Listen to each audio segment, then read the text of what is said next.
দেখতে অনেক সুন্দর লাগে। যখন গাছগুলো উপরে সুপারি হয়, লাল কাঁচা, লাল সবুজ, হ্যাঁ সবুজ থাকে, যখন কাঁচা থাকে তখন সবুজ হয়, আর যখন পাকে তখন লাল টকটকে হয়ে যায়। হ্যাঁ, তখন কিন্তু দেখতে কিন্তু ওটা খুব সুন্দর লাগে। হ্যাঁ, তো সুপারি হচ্ছে গিয়ে আপনার মূলত কোন কাজে ব্যবহার হয়? সুপারিটা হচ্ছে গিয়ে আপনার যারা পান খায় তাদের খুব ব্যবহার তারা খুব ব্যবহার করে।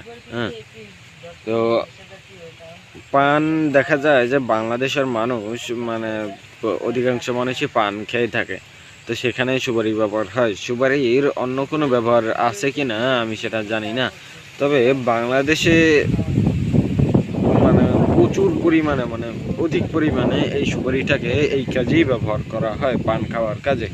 আর এটা পান খাওয়ার কাজে যে ব্যবহার হয় এই কারণেই এই সুপারিটা এত পরিচিত, এবং কি সুপারি গাছটা লাগানো হয়, সুপারি পাওয়া যায়। ঠিক আছে, তো মানে এই সুপারি গাছটা যে দেশি যে সুপারি গাছটা, এটার বিভিন্ন ধরনের পার্থক্য আছে। ঠিক আছে, তো একটা সুপারি গাছ আপনার লাগাতে হলে জায়গা একটা বেশিখানি নেয় না। ঠিক আছে, মানে একটা সুপারি গাছ দেখতে গেলে আমি যদি দেখাই, দেখুন কতটুকু পরিমাণ জায়গা নেয়, দেখতে গেলে 1 হাত বাই 1 হাত। ঠিক আছে, তো চারপাশ ঘুরিয়ে 2 ফুট 1 ফুট 1 ফুট করে মানে ঘুরিয়ে এনেছে। ঠিক আছে, তো সুপারি গাছ আপনি আটিও লাগাতে পারেন। দেখা যায় যে ওই সুপারিটা যখন পাকে তখন ওটাকে মাটির নিচে, হ্যাঁ, ভাব দিয়ে রেখে দিলেই এটা চারা হয়ে যায়। তো ওটা আমি পরে কথা বলি, আগে বলি এই সুপারি গাছটা যদি লাগান কোনো জায়গায়, ঠিক আছে, তো সেখানে একটু মানে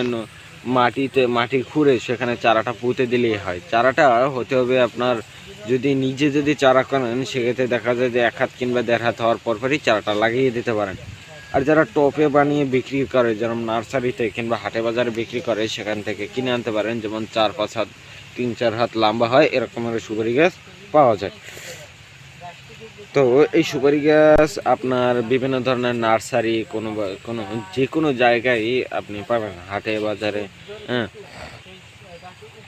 তো সুপারি গাছ পাবেন। তো সুপারি গাছ আপনার হয় গিয়ে 2 প্রকার, একটা হচ্ছে গিয়ে হাইব্রিড জাতের সুপারি গাছ, এবং আর একটা হচ্ছে গিয়ে আপনার দেশি সুপারি গাছ। তো সুপারি গাছ যদি লাগাতে হয় তখন আপনার মাটি খুঁড়ে সেখানে আপনি সুপারি গাছটা পুঁতে দেবেন, এমনকি একটা ডাল দিয়ে বেঁধে দেবেন। ঠিক আছে, আর ছাগল কিংবা গরু এইসবে যাতে না খেতে পারে, মানে গাছটাকে ভেঙে না ফেলতে পারে, সেই জন্য একটু বেড়া দেওয়ার প্রয়োজন আছে। ঠিক আছে, মানে ওইটাকে একটু চারপাশ করে বেড়া দিয়ে দেবেন যাতে গাছটাকে যাতে না ভাঙতে পারে, তো সেই দিকে খেয়াল রাখতে হবে। আর যদি বেড়াটা যদি না দেন তখন গরু ছাগল